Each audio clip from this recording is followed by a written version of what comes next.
What is up, dreamers, doers, achievers? This is episode 59 of the Dream Big Daily podcast, and the ultimate person to have with us for a deep discussion, someone who embodies do the important things before they become urgent, but also the sign behind me, improve yourself, impact lives. The ultimate slogan we have for Dream Big & Co. But nonetheless, Dr. Oren Davis is someone who got the first doctorate in positive psychology. He serves as a head of behavioral science at Vervo, science advisor for Happify, the principal investigator at the Quality of Life Laboratory. Super fascinating stuff. And with all of that knowledge, he comes from a background of chemistry, science, and deep research in those realms, but has since evolved into becoming a science advisor, as was mentioned, but a consultant for many organizations and people. He said in the episode, he helps call people out on their bullshit.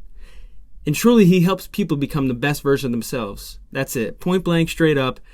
He helps people grow and become the optimal version in which they always want. Self-proclaimed self-actualization engineer.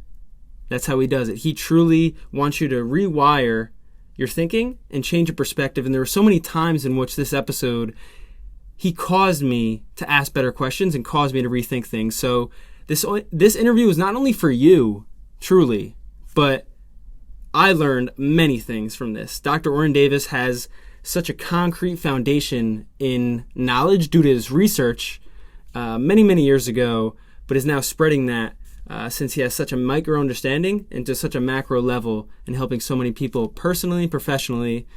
So fun. We talk about hypnosis flow, creativity, creative flow experience, mindset, the mind, his journey. And it's just, on that note, super fascinating. So enjoy, leave a review, leave a comment, leave a like, leave any feedback, please. It would mean so much since we know you're enjoying it. But enjoy this one, episode 59 with Oren Davis, Dr. Oren Davis.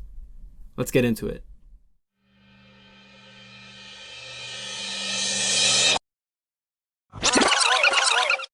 I have a dream.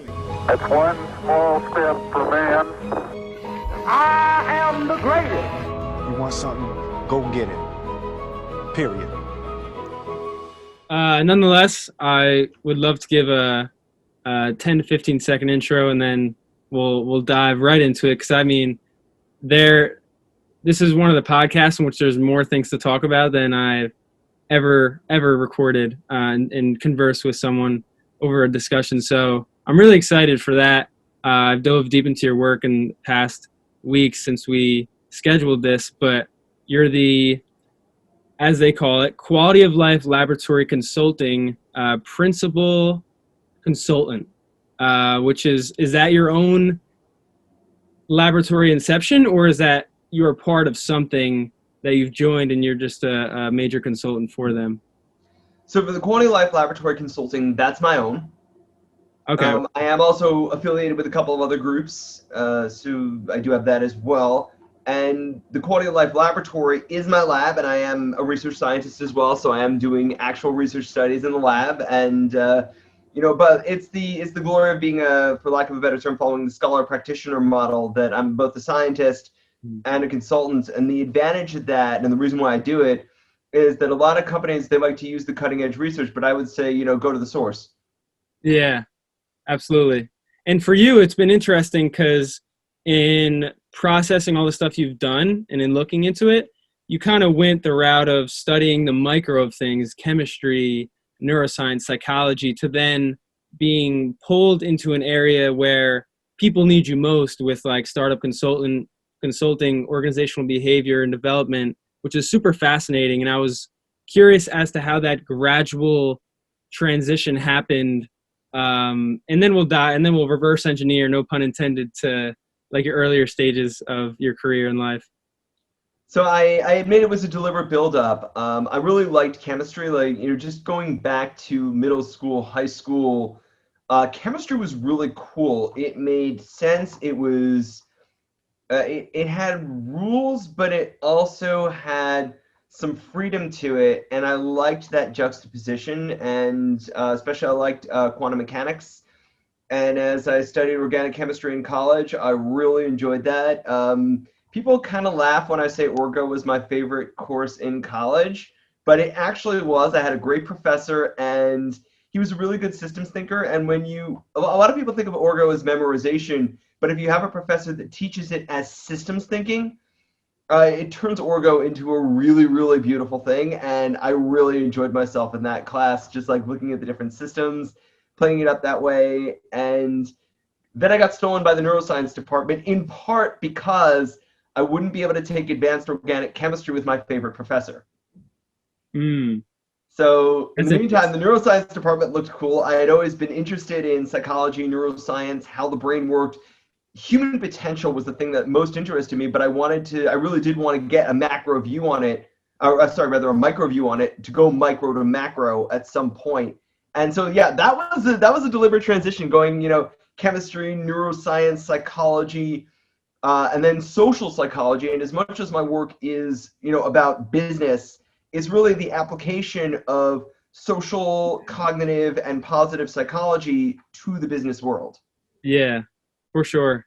And I resonate in so many ways, because for me, I'm all about optimization and discipline, and I love systems, and I'm just realizing that. But even using Twitter a ton now, mental models comes up so much, and mathematics and all of that. So for you, I would love to have you explain like what mental models are and how you think about systems and certain systems you apply to your life, because it's all subjective, just as all of your work on happiness and fulfillment and all of this stuff is. But for you, I'm curious in that regard, and we can branch off from there. So the way I think of mental models is sort of your internal representation of the systems that exist in the world. So it's your set of rules for how the world works, and they may or may not be exact, but they're sort of your rules, your systems based on how you see the world. I see. So okay, I didn't see it as that. I didn't know it was a introspection type thing. I thought mental models. So it's very subjective then. So everyone has their own mental models. Sure. Okay.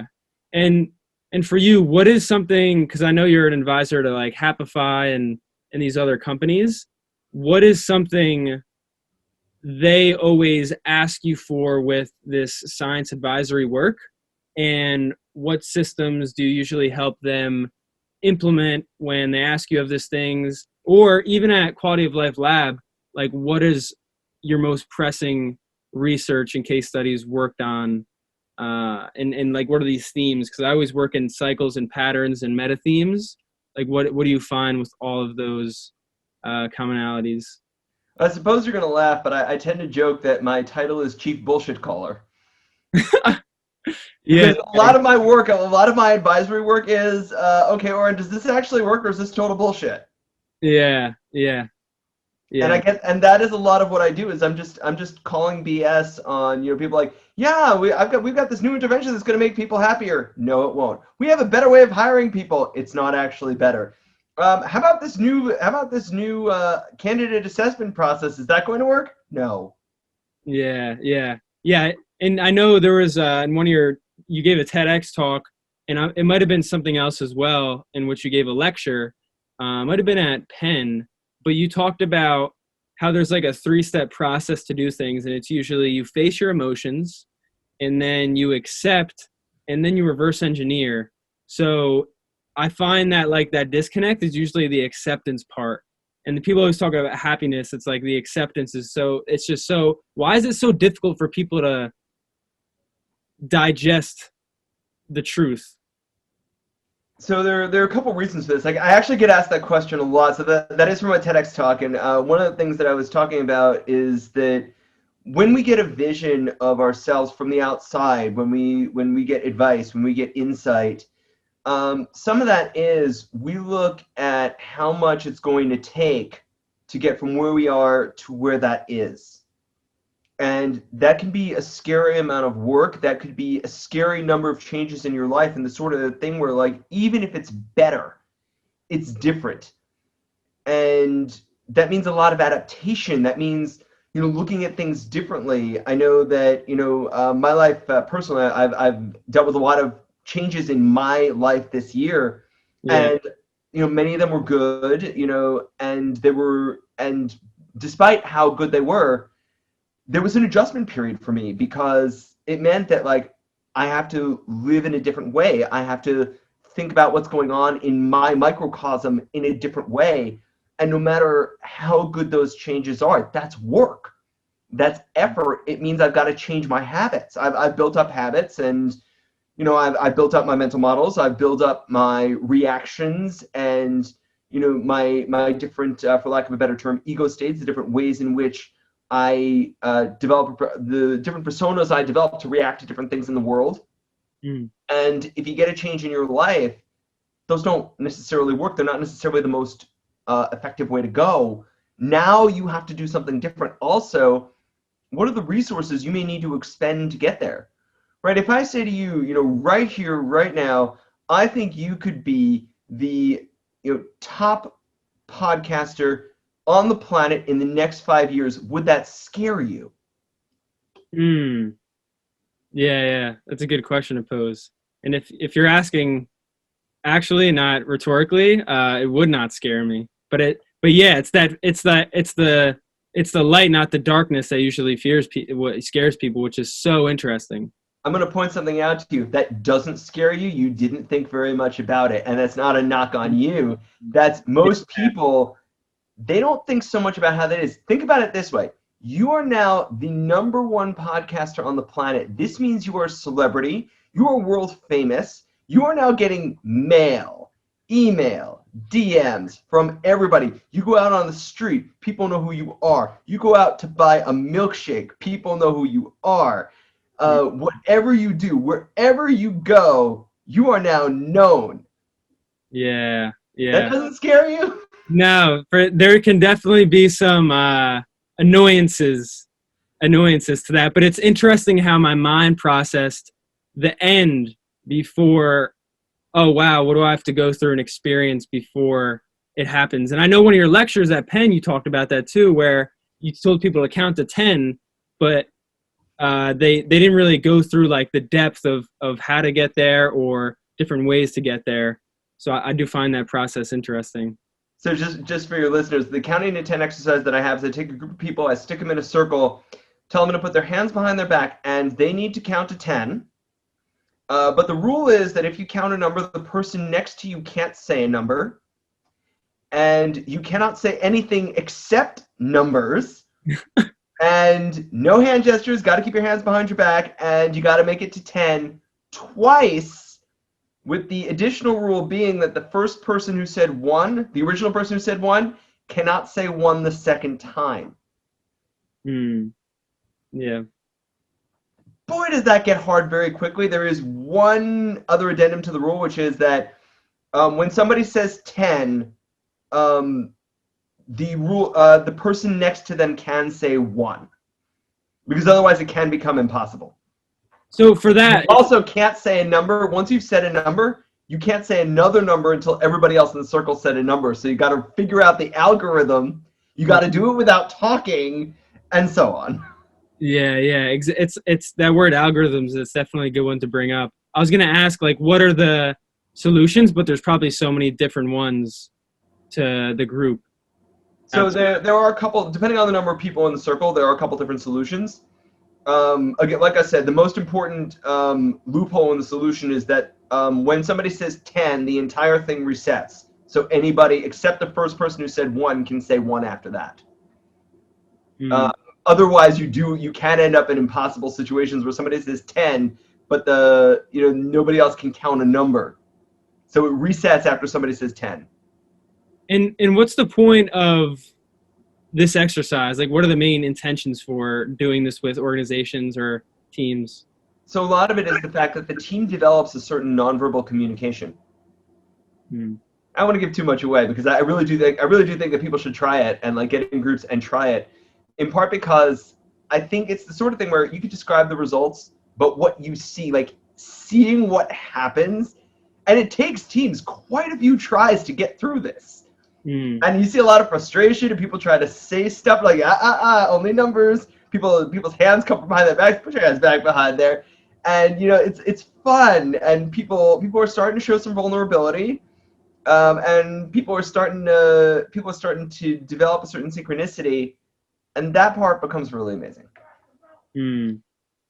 It's so interesting that communication's the one differentiator with our human species, but it's also the most limiting factor because we might overuse it. Because what I think of when you bring that up is the power of silence and obviously nonverbal communication, which is just fascinating. And I'm sure as someone who does this research so much, it's probably so interesting doing this experiment with different people and seeing their different reactions. But there's probably themes to it. There are, but at the same time, there are certain solutions that most readily show up, but there are many. Yeah. And to your point before, I want to backtrack for a second. You talked about pain and change being innately caused with growth. So one question I had for you, because you do a lot of research on flow and flow states and creativity, is it possible to reach a flow state when just starting off with a new craft or a new art or a new venture? Or does it take time through the repetition of failure? So two things I've got to push back on. One of them is it's not necessarily pain that comes with growth, but the expenditure of effort. It doesn't always hurt, but it is always effortful. So that's one. Two, I think people cheat themselves, and they totally got it wrong, honestly, when they think of flow as a state. Now, early research on flow did view flow as a state, going back to, let's say, the 90s, even into the early mid-aughts. As we started getting to around 09, 10, we started figuring out that there's no way in hell that flow could possibly be a state. The way we think of a state is sort of a binary condition, in or out. As we got toward the end of the aughts, around the time, first of all, that I published my dissertation in 2010 on microflow, as other researchers started publishing their research on the complexity of flow, we started noticing that flow is definitely a nonlinear construct, and it's very complex. And that even, it's probably better to think of flow as an experience. Something that, that you look back on a time period during which you viewed it as flow, and it felt like flow. But what we find happens is that the various characteristics of flow, again, forgive the pun, but the various characteristics of flow ebb and flow. And so you find yourself sort of going, up and down, but in this multi-dimensional space. Yeah. As long as you're finding, so taking that to your question of, as you're just starting something out, it's perfectly possible to experience very deep levels of flow even early on as you're learning a task, as long as the challenge, or I should say that the level of skill that you're requiring is a high level of skill relative to your average, and it's something that's challenging to you. Yeah, and when you brought that up, when I think about the waves, well, for one, it seems as though the way you posed it, a lot of people think about it in a finite manner, and maybe that's due to societal norms or, like, I guess just terms being overused in society. And it's actually no, that has to do directly with bullshit artists who don't know anything about flow giving misinformation to the public. I'm sorry, I was this one of those, like, my job is calling bullshit? No, that's a whole bunch of bullshit artists who don't know what they're talking about. Not going to name names, just going to say that. Even the main researchers on flow, and when I say that, I mean the scientists, the people who did their research under high-level scientists who did the early work on flow, we're all pretty clear on the fact that flow is not a state and that it just doesn't work that way. But other people who are not necessarily scientists or don't necessarily understand the construct took the work, adapted it, moved it in a lot of bad directions, mostly for their own profit, and interestingly enough, did not actually pay the scientists that they stole it from, And that's some of the most unethical stuff that you see out there today. And unfortunately, there are a lot of people doing it, and that reckoning will be coming. But consider this the herald cry that the reckoning is going to be coming, because the scientists are getting pissed, not just in flow, but in many other areas. And in the advent of social media, they will be fighting back. Yeah, there's definitely a recurring theme. It's like the scientists get the short end of the stick when you see anything, and money always plays out in like the frontier of stuff, but it doesn't matter what happens now. The truth always gets revealed. So for sure. But the one thing I was thinking of when you're talking about the waves of, or the ebbs and flows of flow itself, I was thinking of sound, and I was thinking of how it just, because I really like someone called Tim Urban. And he has a blog called Wait But Why. Have you heard of him? Absolutely. Yeah. Tim Urban is a lot of fun. And I think, and one of the things I like about Tim Urban is that he also is very good about citing the research. And, he really digs deep. And the things that he's getting wrong, I think he knows that he's getting them wrong by oversimplifying. And I think he's very clear about that in his brand. He's like, look, I'm simplifying things for you. And yes, there is some nuance getting lost. And no, I'm not here to repeat the findings. I'm here to simplify it. I am simplifying it. For himself too, yeah. I'm sorry? He's doing it for himself as well. Right. But also it's the sort of thing where he's not trying to mislead anybody, and his models are very clear. He's not trying to give people so much advice as much as he's trying to translate work to the public. And he's not branding himself as a subject matter expert. He's branding himself as a translator. Sort of like Malcolm Gladwell that way. And I put Tim Urban and Malcolm Gladwell in those categories, and they're doing great stuff because of that. Yeah, absolutely. But I brought him up because that same simplification thing, he made me understand, or he caused me to understand sound, in that it's more of this like constant wave, and instead of just this one push, because it's like flow, as you said. A lot of people consume or think of flow as this one state and this one experience just in this like finite period of time. And the same thing for sound. It's like you hear a bird chirp, and when it hits you, you're like, oh, that's sound, but it's actually happening up until it hits you. It's traveling over whatever X, Y. I don't know about it, so I'm not going to talk too much about it. But Tim Urban, I'll probably put in the description. His one article does a great job of breaking down sound. But the other thing I was going to bring up with you was, what have you changed your mind on within 2020, within the context of creativity or organizational behavior? Because right now, and especially as a researcher, you're constantly changing. And I admire that about people who do research. You guys constantly have to change your mind, and you have to have the courage to do that, because it's kind of, in a political way, people see changing their mind as bad, and they judge it in a negative way. So for you, what have you changed your mind on with some research you've been doing, or findings you've been discovering, or things you've been seeing in 2020 play out? Wow, that's a really tough question, because I don't always track how my mind changes, and so I don't always know. Like, you're asking me in 2020, as I develop new ideas, in that sense, my mind's constantly changing, and often we think of change as sort of like, pivoting and doing a 180, whereas the reality is that we're constantly making shifts all the time. And so it's sort of like, how I might have pivoted from one small thing to one other small thing to some other small thing. Yeah. Things like that. I think partly the model, one of the things that was a big shift for me was sort of recognizing increasingly the limits of systems and algorithms. I've always liked systems. I've always liked algorithms. I love mechanisms. But they've got limits. Algorithms have limits. And I've spent a lot of time in the last year reflecting on a paraphrase. It's not actually what he said, but it's a paraphrase of the statistician George Box. All models are wrong. Some models are useful.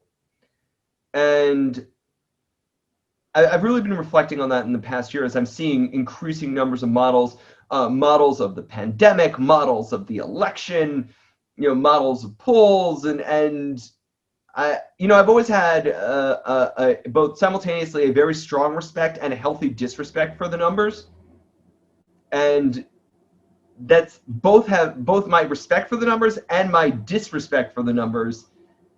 Those have both increased this year, and both my healthy respect and disrespect for models has also developed in the last year as I've been looking at more and more models that just are total bullshit, and the extent to which people are honestly willing to believe them and not even look into the model.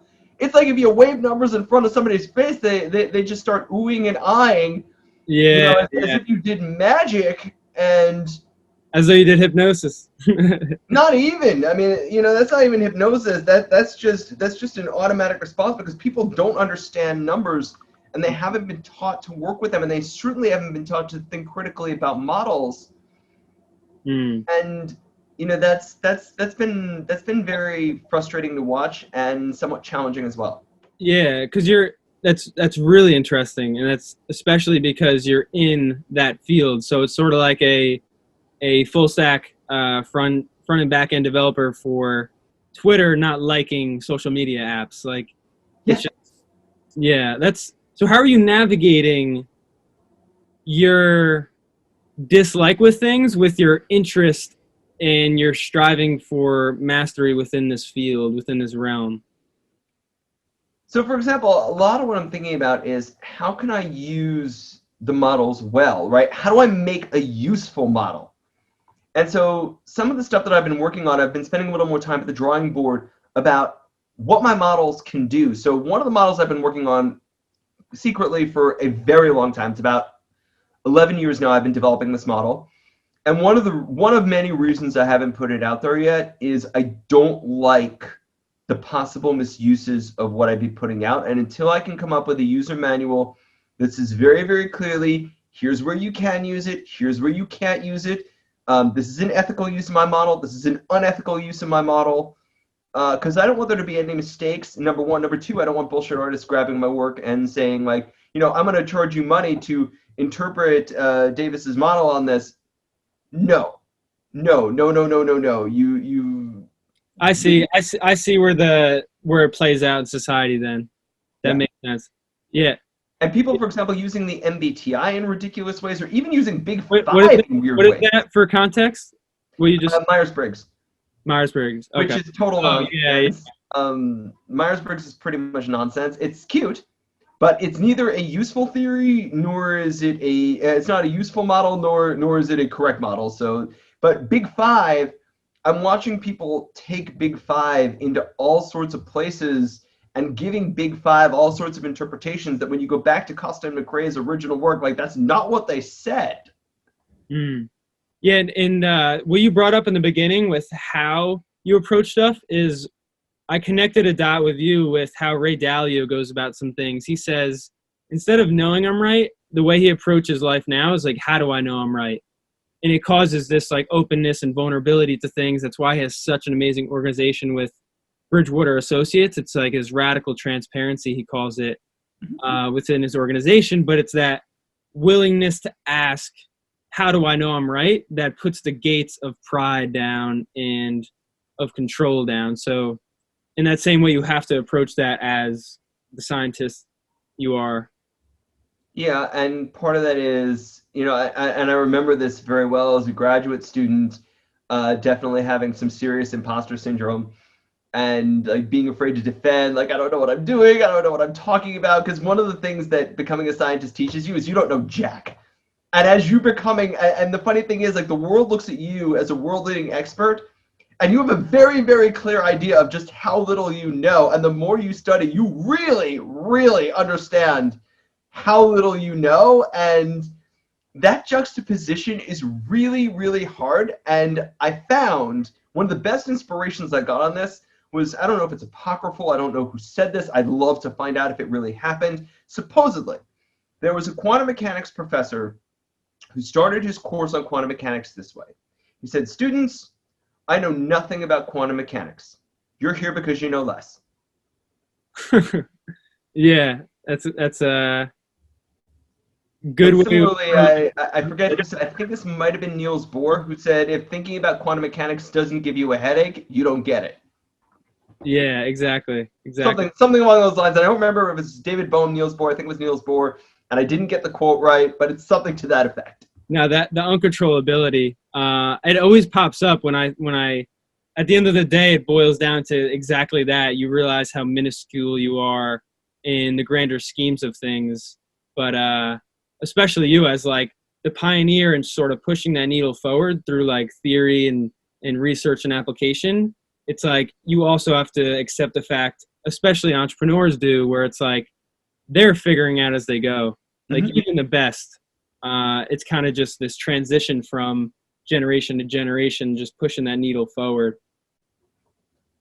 So the irony is, somebody once asked me, what is it you think, you've been studying flow for probably almost 15 years. What is it you think you don't know about flow? And I just like gave them a list of all the stuff I just do not understand about this. And somebody was shocked to figure out like how, and funnily enough, I actually got in trouble for this because I once tried to write a paper about how little we know about flow. Let's just say that, first of all, nothing I said was anything Csikszentmihalyi disagreed with. He and I talked about it because he was my advisor. We talked about this at length. But there were other people whose feathers that ruffled, and they wouldn't let me publish that chapter. Interesting. I mean, I guess that gives some representation into the, like, I'll bring up the word again, pride of how good we think we are and how much we think we know. That's okay. A colleague of mine and a fellow student of Csikszentmihalyi's prior to my time, Sami Abu Amde, just put out an incredible article, and he did the job for me, and I'm thrilled. He did it, and honestly, Sami probably could have done it better than I did, and I'm glad he did it. Yeah, and the one thing I was going to ask you was you talked about before this uncontrollability of things, but also, and it might come back to me, but it was really top of mind before. But a lot of what I realized, because I like to work in themes, as I said, and so should many people, a lot of your work is like this, the quote says behind me, it's kind of like improving yourself to then improve others, but also doing the important things before they become urgent. And when I saw your bio of this self-actualization engineer, I've never heard of that usage of it before. Usually it's just self-actualization. But for you, you're self-actualization engineer, so you're literally studying the concepts and how this occur.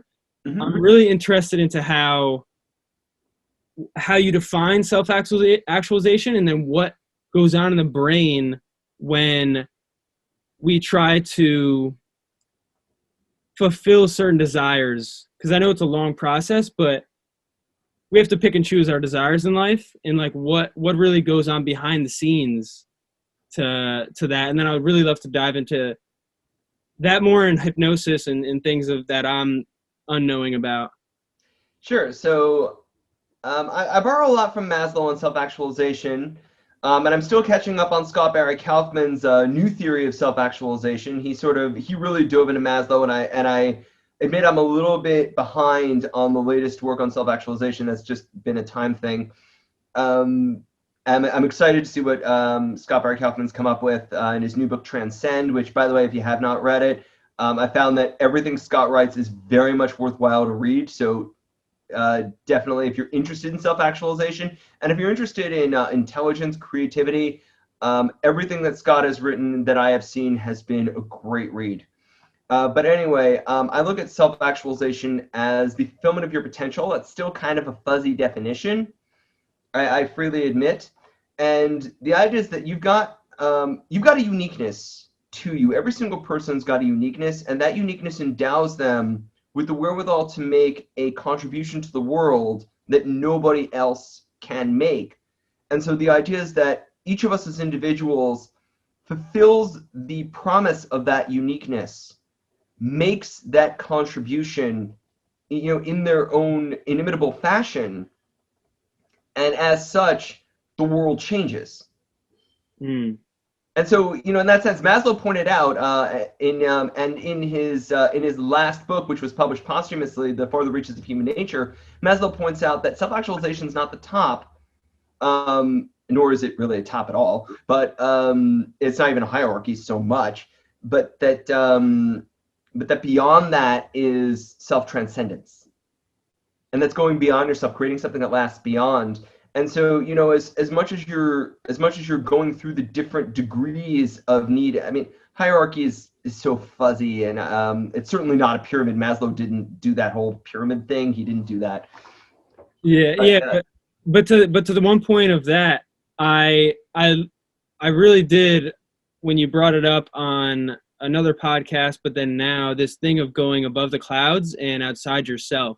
And for you, you're saying you call people out on their bullshit. Like if you want to put it in a cultural slangy term, you call people out on their bullshit and you help people get out of their own way. And it's so often that to transcend the clouds, we just have to get out of our own way.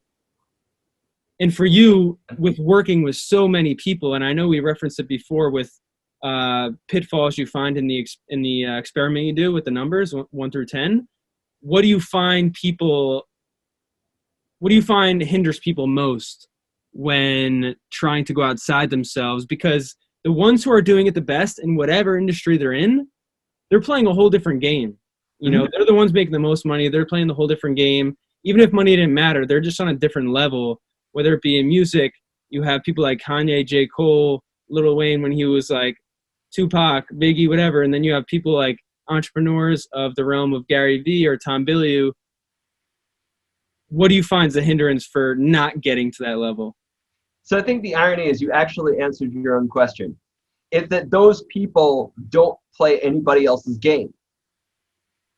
They don't play. That is one of the points I was also trying to make in my TED Talk is don't play anybody else's game. Feel free to learn the other games that people play or the other bits of advice or systems that people follow, but build your own. Like you look at Gary Vee, part of what makes him so awesome is he said, screw this, I know who I am, and I'm going to make my own system.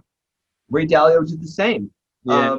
And, thinking back, you mentioned a whole bunch of hip-hop artists, but, I mean, look at Jay-Z, who I think, Jay-Z was probably one of the most successful hip-hop artists. Have to bring Jay-Z up.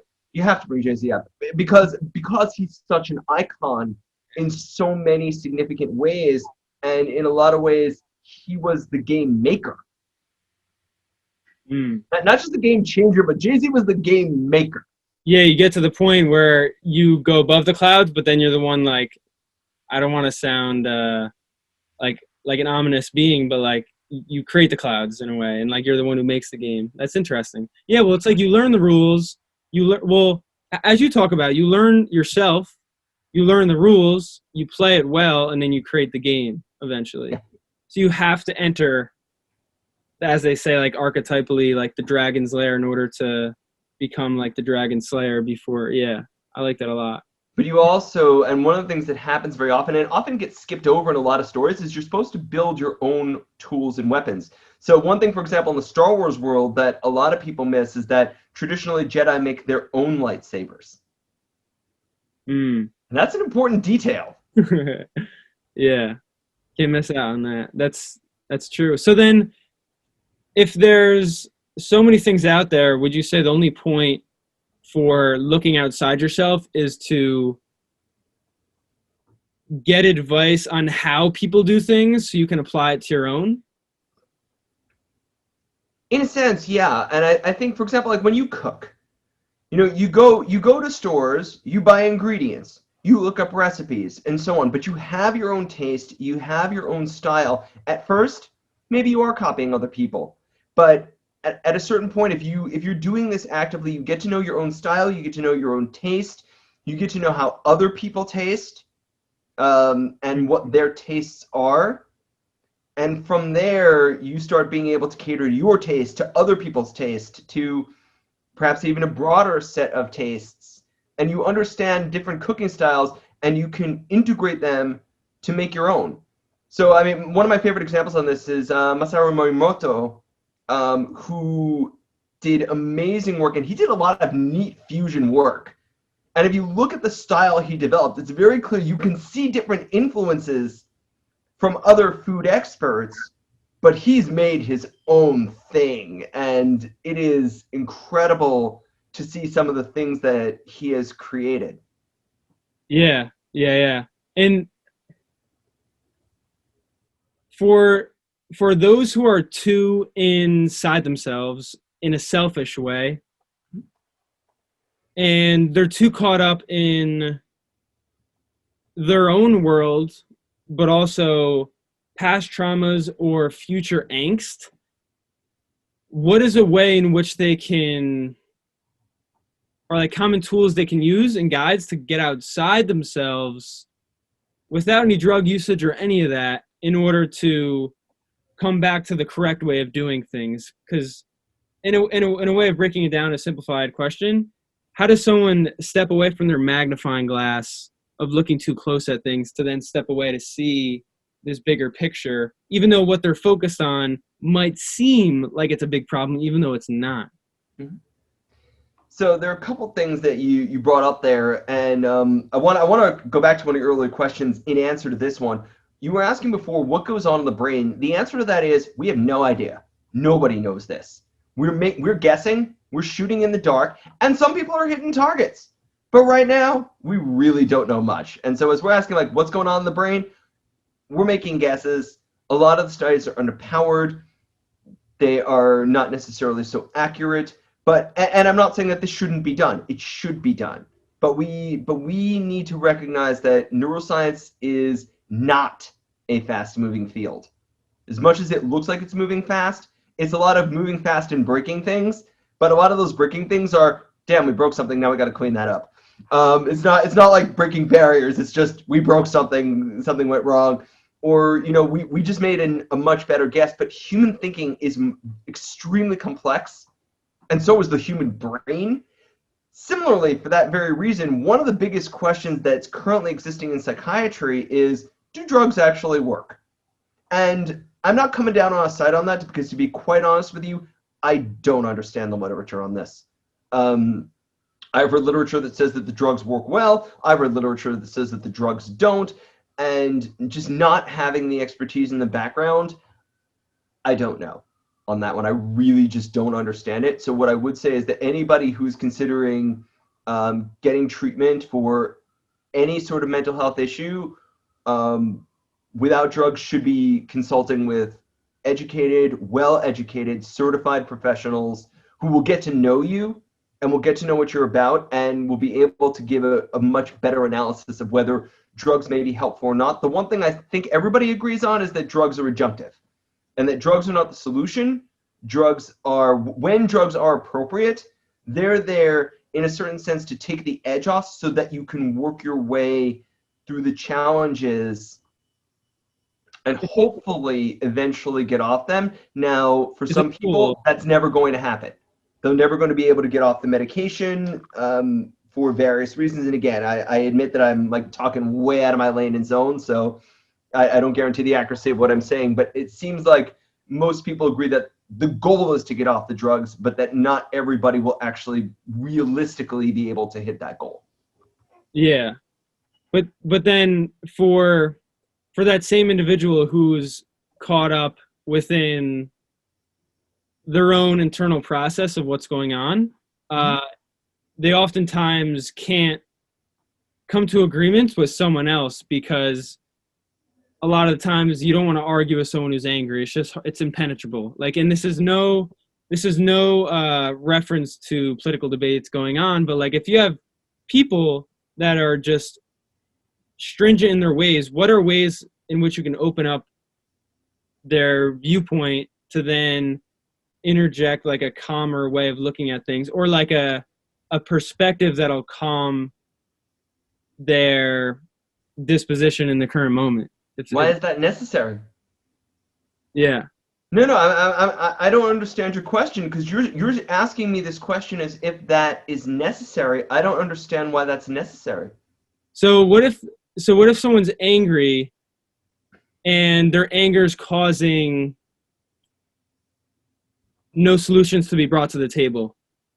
And the problem just keeps reoccurring over and over and over. And you want to have them see a viewpoint that's hitting their blind spot. So for you, you said you call people out on their bullshit as like that's your main focus within consulting and your research. It's not my main focus in the consulting and research. That's mostly my scientific advisory work is calling bullshit. In consulting, I'm actually helping people get where they want to go. Exactly. So I appreciate that correction. And then into that similar point, if you know someone really well, like if you're in someone's support network, challenge network, and you have a blind spot highlight, as my friend and I call it, in which we do, where you see like a weakness of theirs playing out, but they're super, super caught up in their own way in the current moment. How can you like open them up to see that they're doing something wrong? Because the same way within organizations, like you're one of your things that you have to really work through is helping people see that what they're doing is incorrect. But a lot of the time it hits just a complete brick wall and they won't hear you. So what have you found ways in which you can penetrate that impenetrable wall in a way? It starts with not calling it wrong. Mm. Your entire question is premised on the fact that there's a right way and a wrong way, or that there's a better way and a worse way instead of a different way. And by the way, I can tell you that personally, that lesson took me a really long time to learn. And I would, looking back on my life, I think one of my biggest failures in my life is that it took me way too long to learn that lesson in life.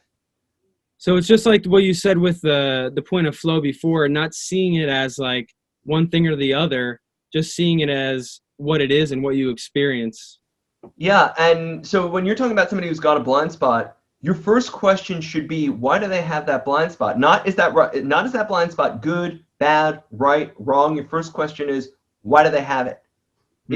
They've got it for a reason, and it's obviously serving them in some way.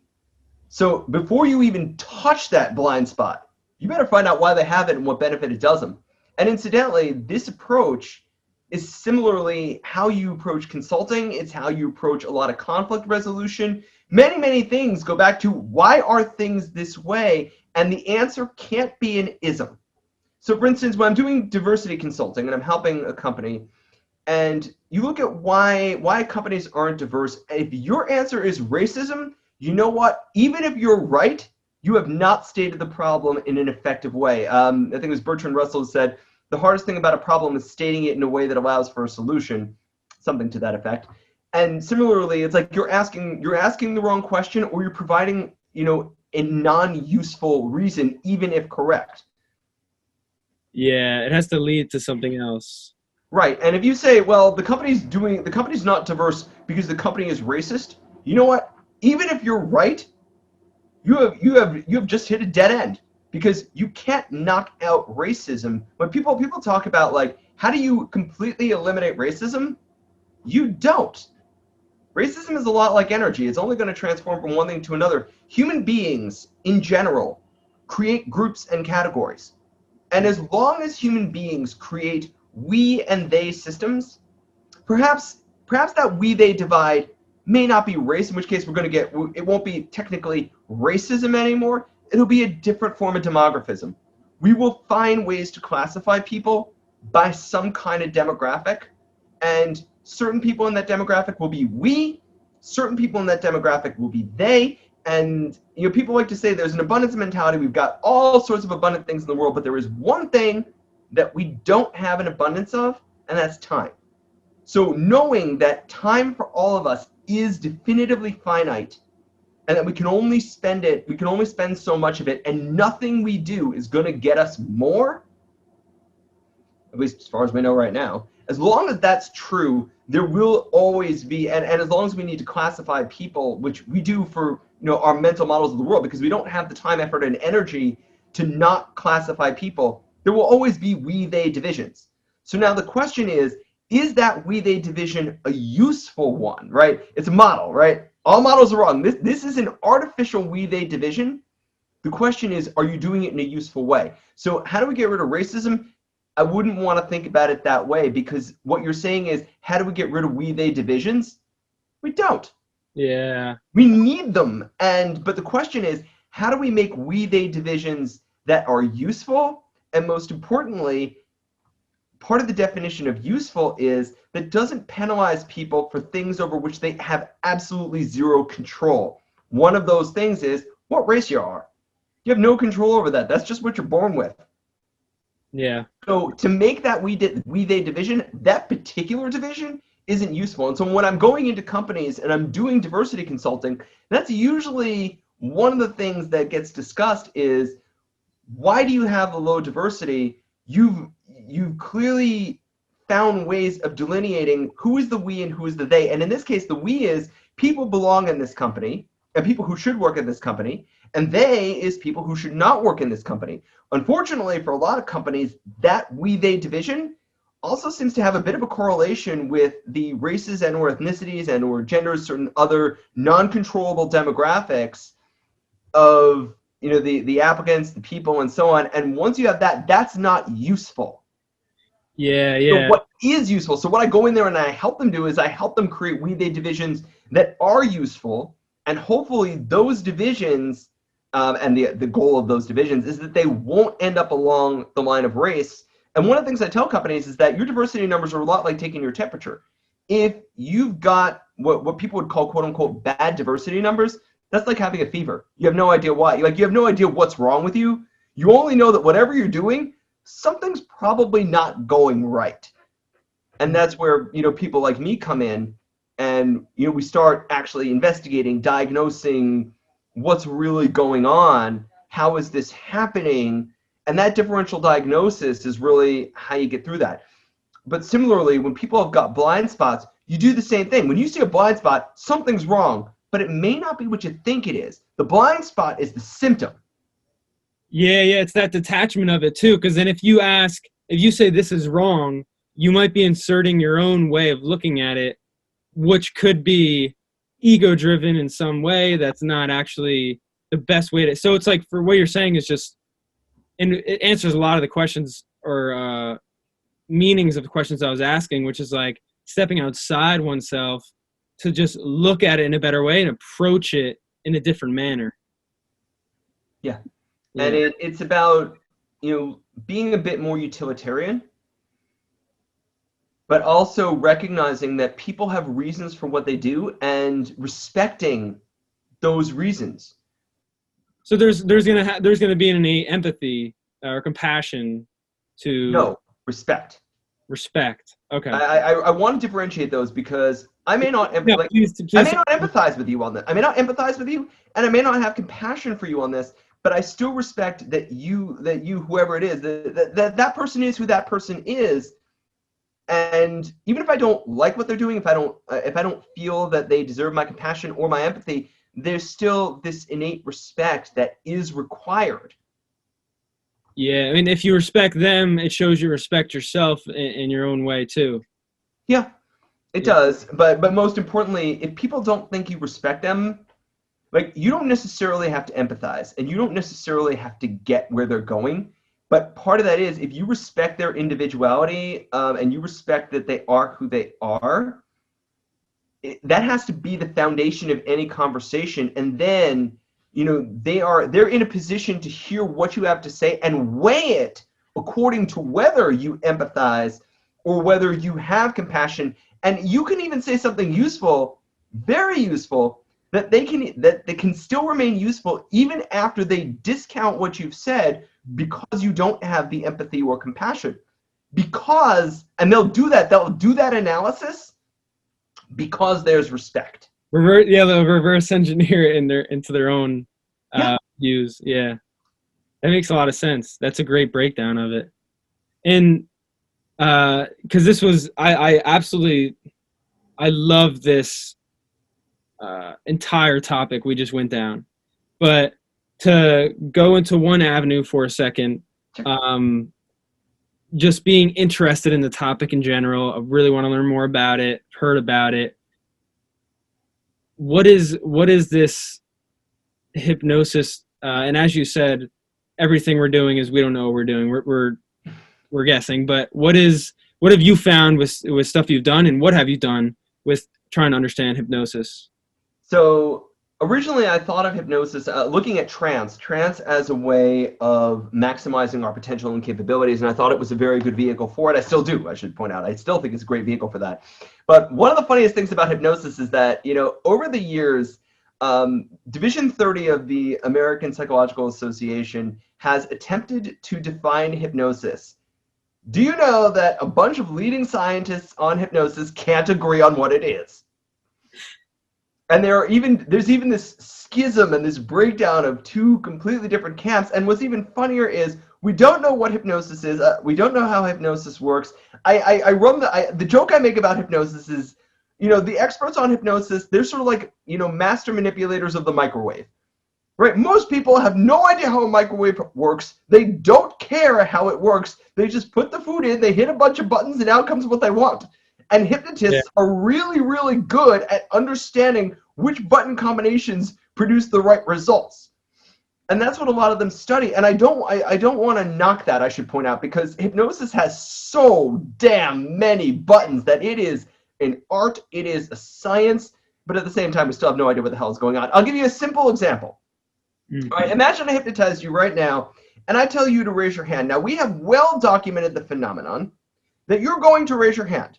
And then, I tell you to put your hand down. I wake you up. I ask you, why did you raise your hand? And do you think it's because I made you? Now, this makes absolutely no sense. You and I aren't even sitting in the same room. How in hell could I be making you lift up your hand? I didn't touch your hand. And yet, you don't think that you're the person who did it. And yet, you have nothing else to attribute it to, so you attribute it to me. This is a well-documented phenomenon. Now, here's the question. What about hypnosis makes that happen? We haven't a clue. There are a couple different theories. One of them is that hypnosis changes your executive functioning.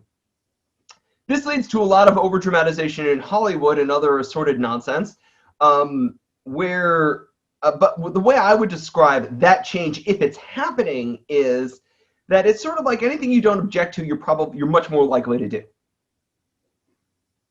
But that's part of the social contract that exists between the hypnotist and the participant.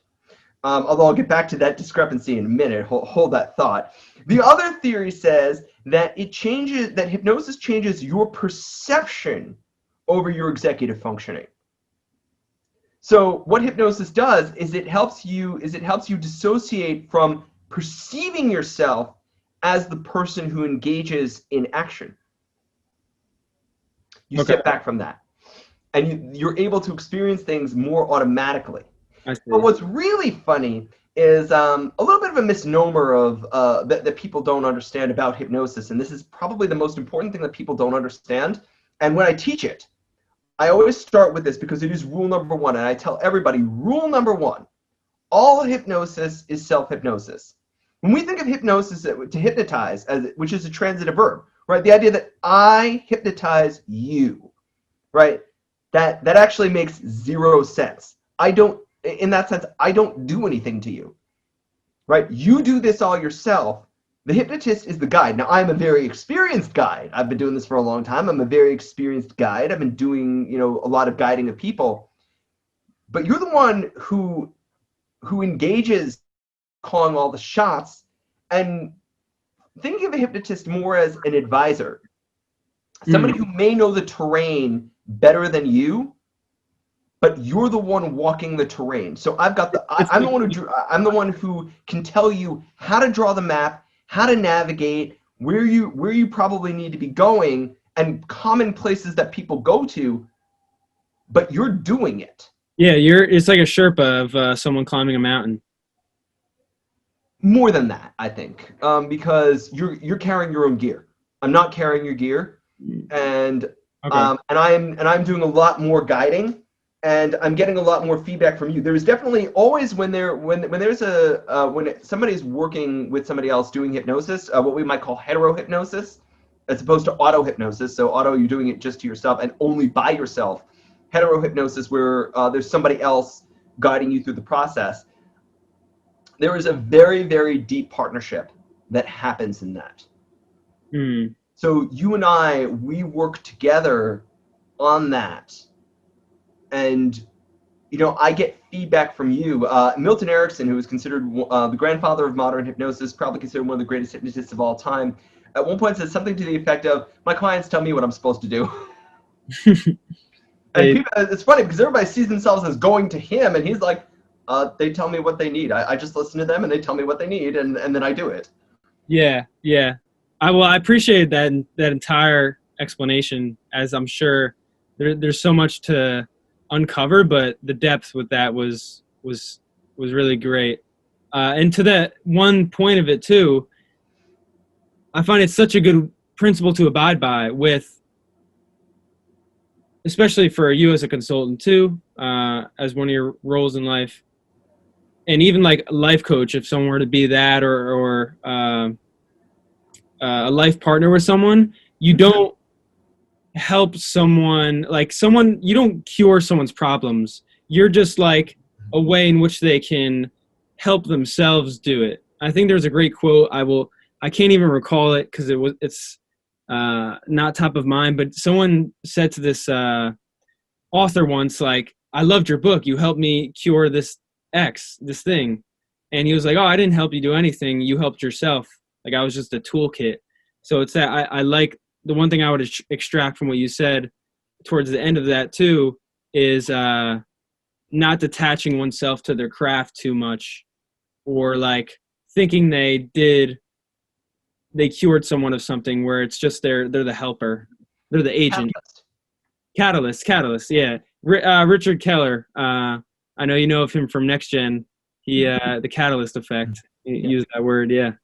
Yeah, and and that's what a lot of practitioners do, is we're helping to catalyze the change. And the thing about a lot of catalysts, and something that people miss, is that sometimes with the right context, you can do things without a catalyst. A catalyst makes it easier.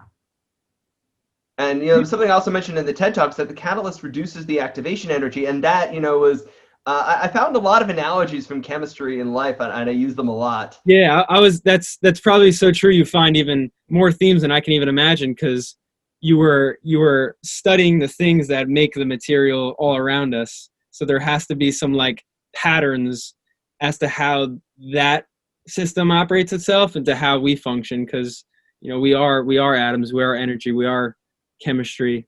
But you had to see the look on my professor's face when I was a doctoral student taking organizational behavior, as I started making comparisons to the Boltzmann distribution, and my professor's just looking at me like, "Okay, yeah, whatever you say, Oren." Pretty much.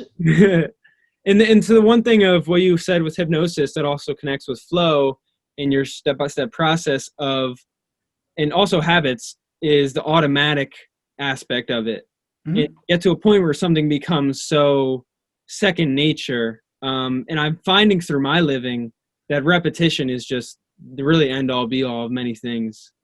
Because it causes that automatic process to take place where we're getting outside of ourselves, and obviously doing repetition in the aspect of making something good, like morally good, ethically good, mentally, physically, spiritually sound. Yeah. Well, the thing is, we recognize that on those things there's no ceiling, but also with flow, it's not about repetition, and it's not about automaticity either. Okay.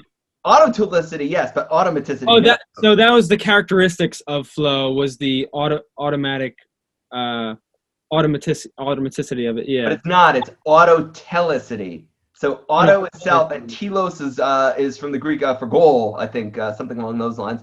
But the idea is that it's the intrinsic motivation, doing the activity for the sake of doing it.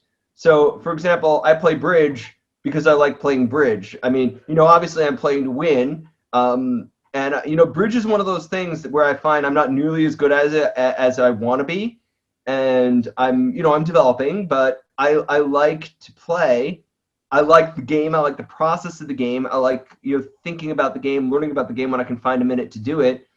But I play bridge to play bridge, and if I play a good game and I've played well, I'm satisfied regardless of the outcome. And if I played a lousy game and I realized that I totally screwed this hand up, but I got lucky because the break went my way, like, okay, well, I got lucky, but I'm not feeling satisfied.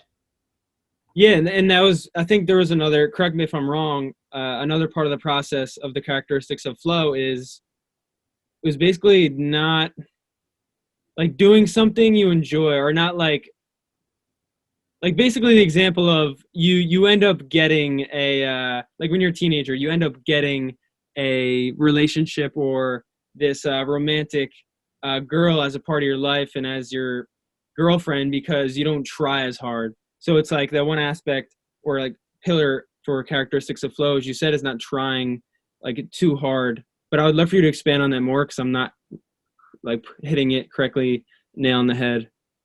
So a lot of this, actually, I would argue that flow is about trying. But so many things like getting a romantic partner, you know, whatever gender you find attractive, is, you know, like when you try too hard, you're not really putting forth a genuine effort. Exactly, the genuinity. Yeah, that's. It's the genuineness of the effort. And when people are trying too hard, most of the time when you're trying too hard, it means that you've invested too much in the outcome and not enough in the process.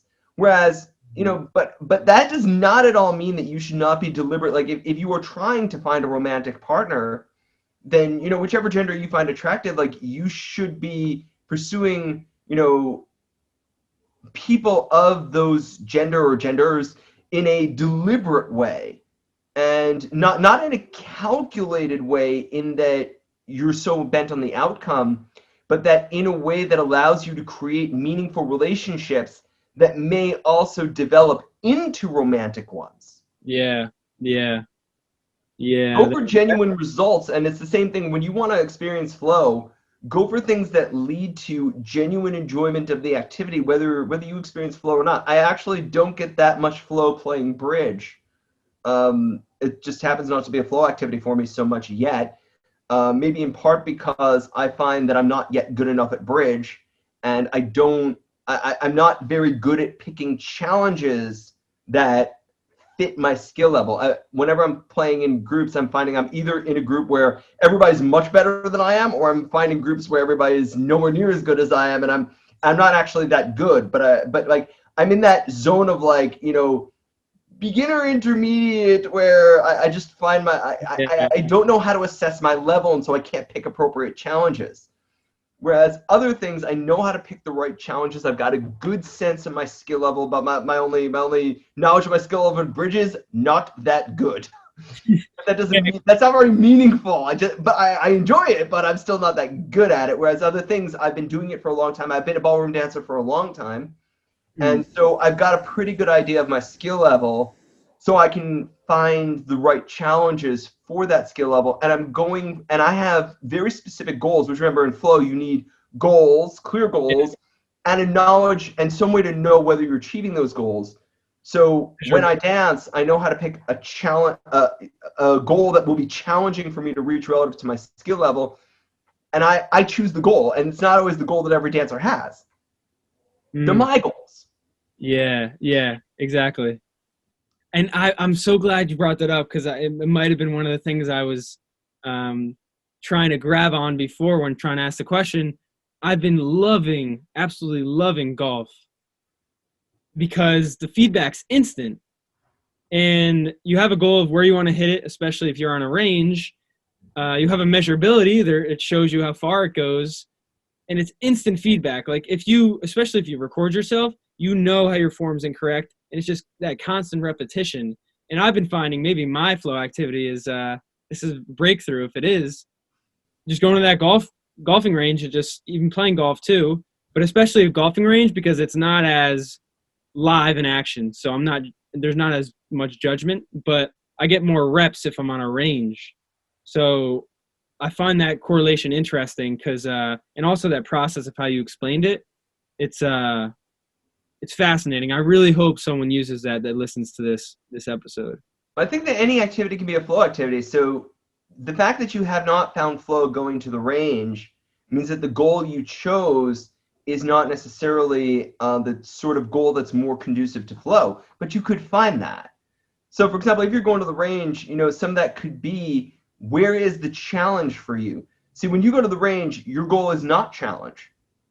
But if you were to bring challenge to that, instead you're going to the range for practice, and that brings up the issue of deliberate practice and trying to make sure that you're doing deliberate practice, and that is a good thing. And sometimes deliberate practice can be flow, sometimes not. But a lot of that is going to depend upon whether you choose the right challenges that you're intrinsically motivated. The challenges that include goals that you're intrinsically motivated to go after. In other cases, you just need to drill and do it, and that will lead to your finding greater skills and also more opportunities for flow when you play golf. Yeah, exactly. It's like that initial fascination that leads you there, and then the practice over time that'll help you get to this better level. And then the one question I was going to ask is it then not possible to find flow in something you're just like very inadequate at? Because they say accept your inadequacy in order to like move forward, especially into happiness, but in context to like skill and flow. And you talked about like with bridge, you're not as good, so it might not be a flow activity of like the highest of sorts for you. So is it like if you really want to do something but you're not as good, is it harder to get into that flow state? Or I don't want to say state, but Flow experience. Flow experience. I'm changing my diction with everything now, thanks to you. So a lot of this it's not about what level you're at. Remember what I said, my problem with bridge is that I don't have a good way of knowing how good I am. Or maybe a better way to put that is how bad I am. But so it starts with the awareness, like measurability to it. Exactly. So it's like, sorry to cut you off for a sec. It's like if you were to start a new nutritional diet, it's like you have to track everything to then use it as your baseline and metric to move forward. And I don't know how to do that. Now, I should point out that I could find myself a bridge teacher, and if I had the time and the resources to do this, and I really had the time, the ability, the wherewithal to do all this, what I would do is I'd find a bridge teacher, somebody who really understands the game, and that person could help me understand what level I'm at and where the challenge zone is for me. Where's the sweet spot where it's challenging but not too challenging, it's not too easy, it's not too hard, and moreover, what drills I need to do to advance. I mean, one of the things I know, for example, those who play bridge will know this, when to finesse, when not to finesse. Haven't gotten that down yet. And that is an important bit of knowledge in a game of bridge. When you're the caller, and you got to know when do you need to finesse something and when you don't. And I'm still learning that, and that's one of the lessons. How to preserve entries, again, something else bridge people know. Still getting the hang of knowing exactly when and how to do that based on how the defenders are playing. Yeah, and two more things I was going to bring up is, one, people, I'm finding with all of this deep discussion today, they beat themselves up without even knowing where they're at, which is very counterproductive.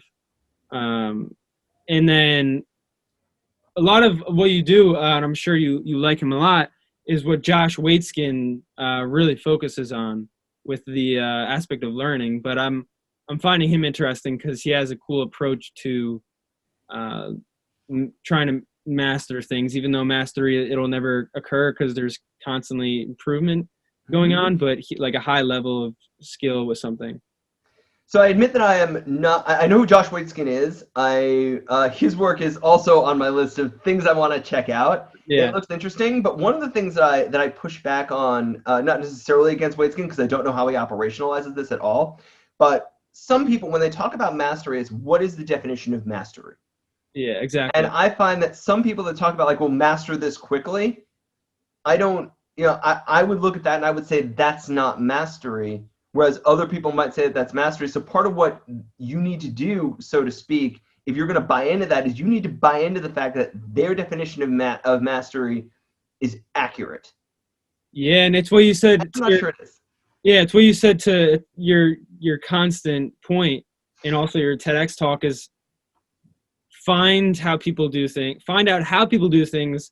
Find out like their background and the way they perceive, and then you can backtrack to how does this work for me? I think people, to your emphasis, they might attach too much to something and not view it in the way they should. In a way, in short, like change their perspective on the process. Like, how do I do what I do? Yeah, and it raises a lot of questions about, what constitutes mastery. So, for instance, people say, like, is a world champion of something a master? Now, here's the thing. It's hard to say no to that.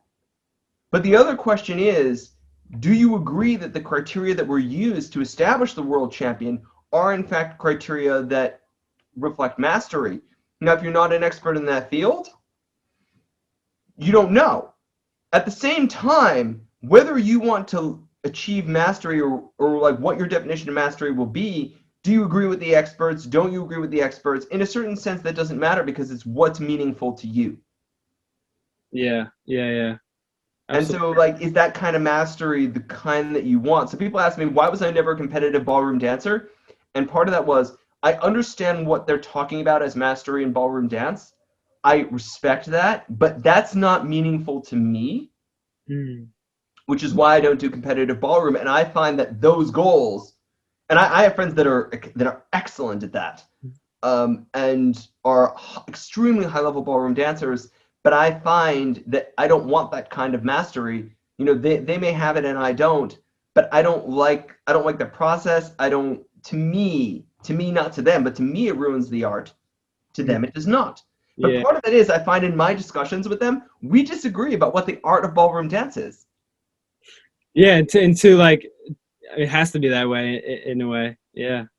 But the thing is, like, so let us suppose that the forms that I consider to be part of the art, that I would consider the mastery, are not judged by some international board, then what is mastery there? And part of that is, my answer to that question is, am I satisfied with it? Am I at the level that I want to be, knowing fully that, there's always more to learn, and there are always better people. But am I hitting levels that I want to hit? And am I getting to levels? Am I still a good student? Similarly, I knew a martial arts master, and I remember hearing him say once that he said that in his dojo, the day somebody gets a black belt is the day that they stop being a client and start being a student. And that was impactful for me, and that left me thinking a lot about mastery and master experiences, because we usually think of black belts as like somebody getting their black belt as like the lowest level master. And here this master who's like extremely high level, like world class, and he's saying like, yeah, black belt's the day you become a student. Till then you're still a client or a customer. And it's like, wow, that like, okay, so getting your black belt is like day one in martial arts. And I know that a lot of dojos don't think that way. I like that a lot. That's good. I'm definitely going to mark that down. I will be going through this episode plenty, as I know many others will. But before we end, I always like to leave a space for you to explain like any bigger aspirations you have or anything top of mind, especially within this year. But I'll just leave that space to you if there is some. So one of the things that I really like to encourage people to do, as hard as it is to pursue self-knowledge. Because I found the more that I look at self-actualization, the more I find that the people that don't get it and that have trouble hitting that upward spiral are people who don't know themselves very well. They don't necessarily want to, or they're scared to, and by the way, knowing ourselves, knowing those deep dark places that we don't want to admit are there and that we don't want to believe are there, it's seeing the light side of ourselves and the dark side of ourselves, and knowing our strengths, knowing our insecurities. Those things are really, really tough to do, but they're required. If we want to actually make the most of the uniqueness that we have, and those insecurities, those weaknesses, they often, if we can look them in the face, and not all of us can, it's hard, it's painful, it's scary, we need help with that, and and admitting that we need help with that. But those things can become well springs of energy, of motivation, and also I should point out, well springs of the uniqueness that we have, those experiences that have shaped us and that we use to further shape ourselves.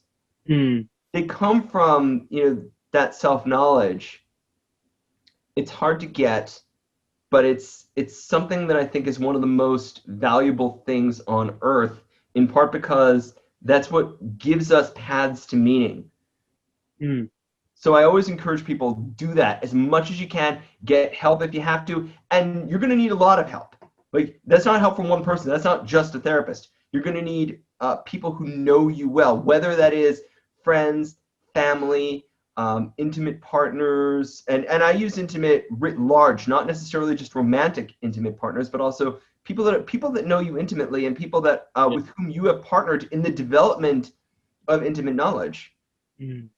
All those people can be helpful with that. And along those lines, I found, in studying the research and through my own experiences and talking to a hell of a lot of other people, that it's amazing how much you accomplish when you're doing for other people. Absolutely. Yeah, So absolutely. those two things I think are important. And as much as possible, be honest with yourself. And along those lines, we were talking about compassion, self-compassion, something Kristin Neff talks about. And Kristin Neff has an amazing TED Talk on this. If you have not seen Kristin Neff's TED Talk, that should be on your to-do list for today. It is Kristin Neff's TED Talk is one of the top 10. I've watched a lot. I've seen a lot. Kristin Neff's TED Talk is one of the top 10 that I have ever encountered, along with Brene Brown's. Also top 10. You're great. There are a couple others that are incredible, but those two, if you haven't seen Kristin Neff's TED Talk today. Yeah, I'll be able to. I'll put it in the description. There's a ton of links I'll be able to put in there. But I'm so happy you brought up the things to focus on, because I was going to ask, but I'm glad I didn't before we got to this. Mm-hmm. With like things to focus on and characteristics to really just hone in on. So I'm so happy it focuses on self. It's like this internal to then external self-actualization, manifestation, identity. So, but then self-transcendence. And then but to understand that self-actualization is a means to self-transcendence. Which is, in a way, which is amazing that we got to this at the end. It's like the death of, I don't know, like ego death. I don't know, like going outside of self and like seeing your like goneness in a way. I can't really phrase it, but like basically accepting death. Well, I don't know about accepting death, but accepting your own uniqueness and your wherewithal to contribute to the world. And that doesn't necessarily have to be at a big, famous, what we call big C creative level. Okay. It's about making a difference that only you can make. I see. Okay. Got it. And, in that sense, for those who are religious, what I would point out is those who are religious see life as sacred, and that life contains a spark of godliness in it. And, in that sense, through self-actualization, we actualize the godliness within, and we partner with God. Almost all those religions see God as the creator of the universe. And so we partner, in that sense, we develop a certain human deity partnership in fulfilling the uniqueness that the deity put in us. Yeah, being the co-creator of your destiny. Well, being the co-creator in the universe, not just your destiny, but for religious folks, most religions see humankind as joining with the deity in co-creating the universe in their own way, and through the use, or I should say actualization, of the divine spark that is within them through their creation. Now, I freely admit I don't know how atheists frame this. But what I would say is probably, atheists would sort of look at this as, just fulfilling the promise of your own uniqueness anyway. They probably just wouldn't ascribe that uniqueness to any deity. It's just, you have this uniqueness, and that's something to be fulfilled, because that's who you are, however you became who you are. It's a guess. I'm not an atheist, so Yeah, couldn't quite tell you. You know, I admit to my lack of knowledge here. I am very much religious. Yeah, no, likewise. I'm glad you clarified the point of self-transcendence. I mean, yeah, I'm just super happy we ended on this note, and I really could not express into words or measure like gratitude right now. So I really appreciate you coming on, and it's gonna be valuable for all. If you're listening now, thank you for listening. I hope so, and thank you all for listening as well. And I hope that this is very helpful to everyone. Yeah, I'll talk to you soon. Thanks. All right, thanks, Anton.